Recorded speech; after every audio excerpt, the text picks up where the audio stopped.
ناظرین، گندم کا سست تیلا جسے آپ ویٹ ایفڈ کے نام سے جانتے ہیں، اگر اس کا شدید حملہ ہو جائے، جو کہ عموماً چانسز ہوتے ہیں کہ 15 فروری سے 31 مارچ کے دوران زیادہ حملہ ہو سکتا ہے، تو اس سے پیداواری نقصان 34% تک ہو جاتا ہے۔ مگر اگر بر وقت گندم کاشت کی جائے، منظور شدہ اقسام کاشت کی جائیں، جڑی بوٹیوں کا بر وقت تدارک کیا جائے، ضرورت سے زیادہ بیج استعمال نہ کیا جائے، اور خاص کر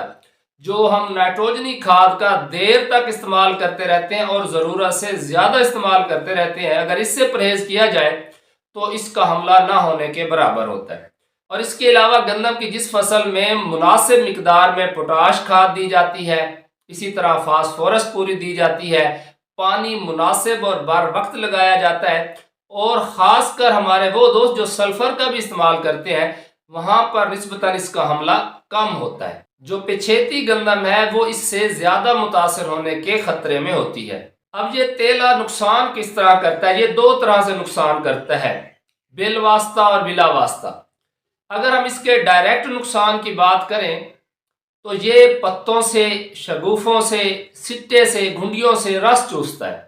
جب رس چوستا ہے تو صاف ظاہر ہے پودا کمزور ہو جائے گا۔ جب پودا کمزور ہوگا تو دانوں میں خوراک کی بھرائی کا عمل بھی متاثر ہوگا،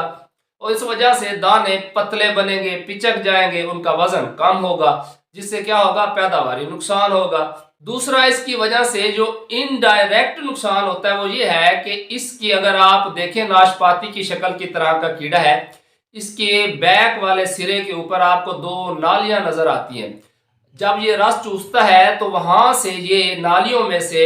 لیس دار میٹھا مادہ خارج کرتا ہے، جسے عام زبان میں ہنی ڈیو کہا جاتا ہے۔ تو اس کی وجہ سے پتوں کے اوپر کالے رنگ کی پھپھوندی لگ جاتی ہے، الی لگ جاتی ہے۔ جب پتے کالے ہو جائیں گے، سٹا کالا ہو جائے گا یا تنا کالا ہوگا تو اسے کیا ہوگا؟ ضیائی تالیف، جسے ہم فوٹو سنسس کہتے ہیں، کہ پودے ہوا سے کاربن ڈائی آکسائڈ لیتے ہیں، زمین سے پانی خوراک لیتے ہیں اور روشنی حاصل کرتے ہیں سورج سے، اور اپنی خوراک تیار کرتے ہیں، تو وہ عمل متاثر ہوگا۔ جب خوراک پوری طرح نہیں بن پائے گی تو پھر کیا ہوگا؟ دانوں کی بھرائی بھی متاثر ہوگی، دانے پچک جائیں گے، ان کا وزن کم ہوگا اور ہماری پیداوار کم ہوگی۔ اس کے علاوہ اس کا ایک اور نقصان بھی ہے کہ یہ وائرسی بیماریاں پھیلانے کا بھی ذریعہ بنتا ہے۔ گندم کی اور جو کی ایک بیماری ہے جسے ہم کہتے ہیں یلو ڈوارف وائرس، تو یہ اس بیماری کے ویکٹر کے طور پر بھی کام کرتا ہے، یعنی جب یہ رس چوستا ہے تو اس بیماری کے ایک متاثرہ پودے سے صحت مند پودے میں ٹرانسفر ہونے کے امکانات بڑھ جاتے ہیں۔ اب اگر ہم بات کریں کہ اس کا حل کیا ہے،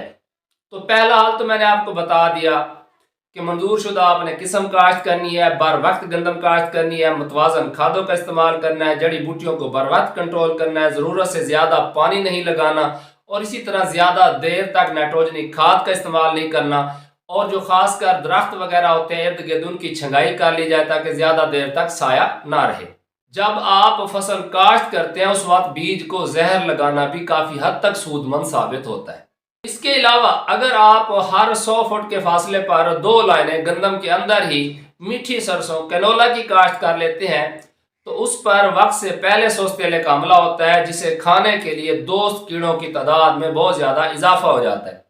مثلا لیڈی برڈ بیٹل ہے، سلفٹ فلائی ہے، اسی طرح جو ہے کرائسوپا ہے، تو جب ان کی تعداد بڑھ جاتی ہے تو یہ جو تھوڑا بہت بارڈر سائڈ پر جہاں پر جڑی بوٹیاں ہوتی ہیں، فصل ذرا کمزور کچی ہوتی ہے، جہاں پر اس کا حملہ ہوتا ہے تو وہ دوست کیڑے ہی اس کا صفایا کر جاتے ہیں۔ لیکن اگر آپ نے ایسا نہیں کیا اور بعض دفعہ موسمی حالات اس طرح کے فیوریبل ہو جاتے ہیں، اس کے حق میں ہو جاتے ہیں کہ حملہ شدت اختیار کر جاتا ہے، تو پھر مجبوراً ہمیں سپرے کرنا پڑ سکتا ہے۔ اس کے لیے آپ نے ایک بات ذہن میں رکھنی ہے کہ ہر سپرے کے اوپر ایک وقفہ دیا ہوا ہوتا ہے، پری ہارویسٹ انٹرول، یعنی گندم کی کٹائی سے پہلے کتنے دن پہلے تک آپ یہ سپرے کر سکتے ہیں۔ بہت ساری زہریں دستیاب ہیں، لیکن شروع میں جو اس کے خلاف زیادہ تر استعمال ہوتی رہی ہے وہ کانفیڈور ہے، یعنی امیڈا کلوپ ہے، 250 ملی لیٹر 100 لیٹر پانی کے حساب سے، اور اس کے علاوہ نائٹن پائرم سے بھی اس کے اچھے ریزلٹس ملتے ہیں۔ وہ مختلف فارمولیشن ہوتی ہیں، دانے دار ہے تو مقدار اور ہوتی ہے، 50 سے 75 گرام فی ایکڑ، جبکہ جو ہمارا دوسرا لیکوڈ فارم میں ملتا ہے تو وہ 200 ml سے 250 ml فی ایکڑ سفارش کیا جاتا ہے۔